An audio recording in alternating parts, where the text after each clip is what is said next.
दोस्तों, target with PS Parihar channel में आपका स्वागत है। कमर की पेटी बांध लीजिए, मौसम बदलने वाला है। जी हां, शिक्षा सेवा चयन आयोग ने अपनी रफ्तार पकड़ ली है, गति पकड़ ली है। लगातार मीटिंग्स का दौर जारी है, लगातार नोटिसों का दौर जारी है, लगातार परिणाम का दौर जारी है। और सबसे पहले इसी क्रम में हम बात करेंगे, जो शिक्षा सेवा चयन आयोग ने आज एक नोटिस जारी कर दी है परिणाम को लेकर की। कल साक्षात्कार खत्म हुए हैं और आज रात में ही परिणाम जारी कर दिया गया है। सुबह 3 बजे यानी कि 24 घंटे के अंदर साक्षात्कार के परिणाम जारी हो गया। पहले थोड़ा सा ये बात करेंगे, क्योंकि इस भर्ती में खूब नौटंकी हुई है, विद्यार्थियों ने बहुत संघर्ष किया है।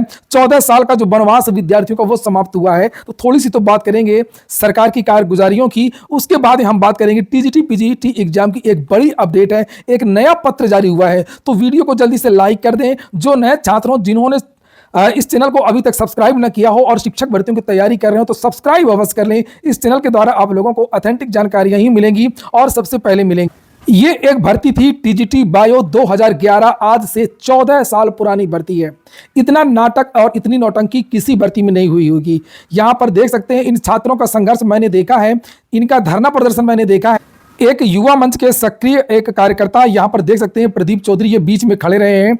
हर धरना प्रदर्शन में ये आते थे। पत्थर गिरजाघर का ये सीन है जिन्हें आप लोग देख सकते हैं। साथ में युवा मंच के अध्यक्ष अनिल सिंह हैं और ये हर धरने में आते थे प्रदीप चौधरी जी। और इनका मुद्दा बस वही था, टीजीटी 2011 का साक्षात्कार कब होगा।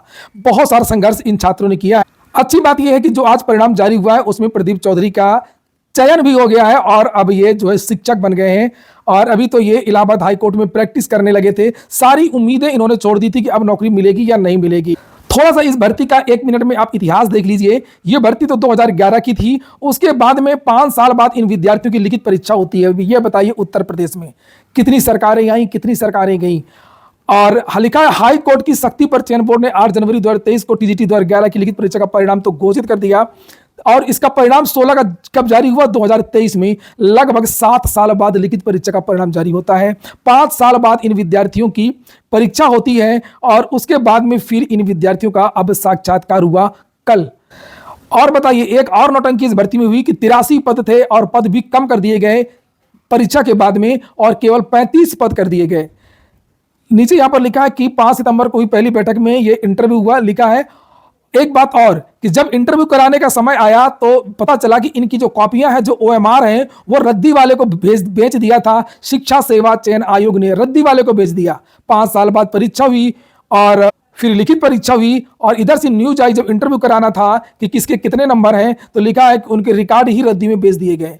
बाद में जो कंप्यूटर एजेंसी थी जिसने मूल्यांकन किया था लिखित परीक्षा का, जिसने कॉपी जांची थी, उसके पास रखा था, उसको ढूंढा गया और पता चला कि वो इसलिए रिकॉर्ड रखे था कि उसका बैलेंस बकाया था। उसको पैसे नहीं मिले दिए थे शिक्षा सेवा चयन आयोग ने। उसने कहा पहले पैसे दीजिए फिर मैं आपको रिकॉर्ड दूंगा।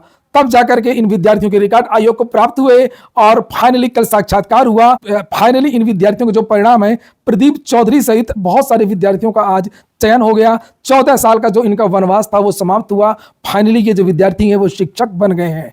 तो ये देखते हैं, एक बहुत बड़ी संघर्ष की कहानी है। किसी दिन मैं प्रदीप चौधरी और इन सारे छात्रों का इंटरव्यू साक्षात्कार डालूंगा कि क्या इन्होंने सोचा था कि इनको नौकरी मिलेगी 14 साल बाद या नहीं।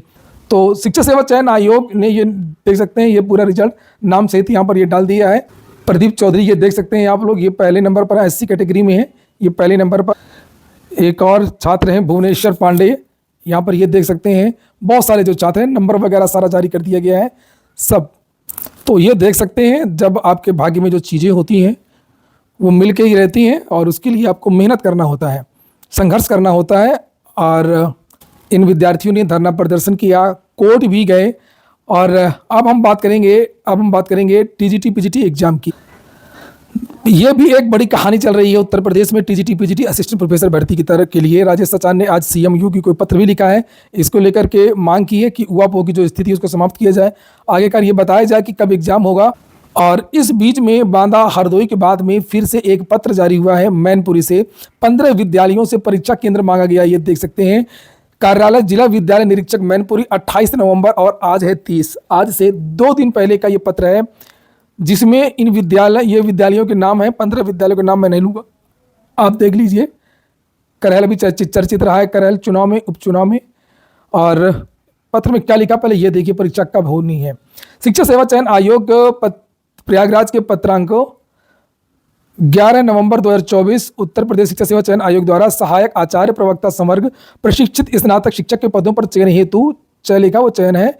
माह दिसंबर 2024 के तृतीय सप्ताह से जनवरी 2025 के द्वितीय सप्ताह में लिखित परीक्षा का आयोजन प्रस्तावित है।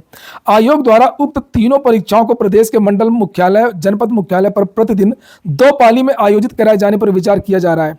आयोजित होने वाली परीक्षा के संबंध में परीक्षा केंद्रों से सहमति प्रपत्र भरवाकर उपलब्ध कराने हेतु निर्देशित किया गया है। उक्त के साथ ही यह भी उल्लेखित किया गया है कि यदि किसी विद्यालय की क्षमता प्रति अभ्यर्थी 2 वर्ग मीटर की दूरी के अनुसार 500 अभ्यर्थी प्रति केंद्र से अधिक है तो उक्त मापदंड के अनुसार 1000 अभ्यर्थियों हेतु विद्यालय को ब्लॉक ए ब्लॉक बी में विभाजित कर 2 परीक्षा केंद्र बनाए जा सकते हैं, परंतु दोनों के पर्यवेक्षक अलग अलग नामित करते हुए उनसे अलग अलग ब्लॉकवार 2 सहमति प्रपत्र भी प्राप्त करना आवश्यक है।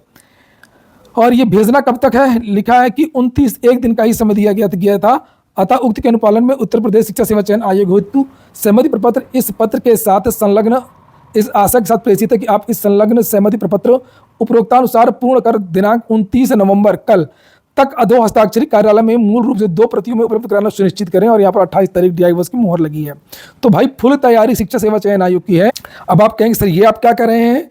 तो शिक्षा सेवा चयन आयोग के बारे में तो मैंने कभी नहीं कहा कि इसने काम करना बंद कर दिया है। मैंने तो संभावनाएं आपको बताई थी। जो अधिकारियों कर्मचारियों से जो बातचीत हुई थी कि कुंभ मेला लगा हुआ है, बहुत सारी चीजें चल रही हैं, वस्तु स्थितियां देखी जा रही थी। परीक्षा अभी भी बहुत मुश्किल है, बहुत सारे अधिकारियों की ड्यूटी लगा दी गई है, बहुत सारी चीजें चल रही हैं, लेकिन ये भी अकाट्य सत्य है, ये भी उतना ही सत्य है कि ये जो पत्र है वो 100% सही है। और शिक्षा सेवा चयन आयोग ने पत्र जारी किया है, चाहे वो शासन के दिखाने के लिए जारी किया हो, चाहे वो पता करना चाहता हो कि कितने विद्यालय में परीक्षा केंद्र खाली हैं। लेकिन आप लोग पढ़ाई करते रहिए लगातार, और मान लीजिए कि अगर परीक्षा हो ही गई किसी तरीके, तब आप क्या करेंगे? इसलिए आप लोग पढ़ाई भी जारी रखें।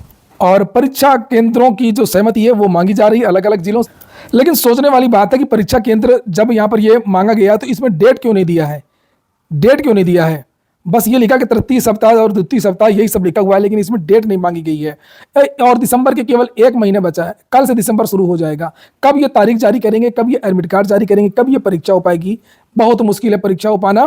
फिर भी सतर्क रहिए। 2 तारीख को कुछ विद्यार्थी पहुंचेंगे, कुछ छात्र नेता शिक्षा सेवा चयन आयोग पहुंचेंगे 2 दिसंबर को, यही चीज स्पष्ट करने के लिए कि एक तरफ आपत्र जारी हो रहे हैं, दूसरी तरफ चर्चाएं हो रही हैं कि परीक्षा नहीं हो पाएगी। और शिक्षा सेवा चयन आयोग ने कोई डेट भी अभी तक विद्यार्थियों को घोषित नहीं की है कि आखिरकार ये एग्जाम कब होंगी, तो इसको स्पष्ट किया जाए। इसी को लेकर के युवा मंच की तरफ से भी मुख्यमंत्री जी को भी पत्र लिखा गया है। एग्जाम करवाने में किसी को दिक्कत नहीं है, लेकिन जब भी एग्जाम करवाना हो तो कम से कम 30 दिन पहले, 40 दिन पहले, 45 दिन पहले विद्यार्थियों को सूचित कर दिया जाए। अभी भी समय है, अभी भी विद्यार्थियों को सूचित कर दिया जाए। 1 या 2 दिन के अंदर ही सूचित कर दिया जाए कि इस तारीख को आपकी परीक्षा होनी है। और मैं विद्यार्थियों से यही कहूंगा कि आप लोग सतर्क रहिएगा, आप लोग उसी तरीके से पढ़ाई करते रहिएगा जैसे आपका कल ही एग्जाम हो। ये हो गया आज का वीडियो। पूरा वीडियो सुनने के लिए बहुत बहुत धन्यवाद।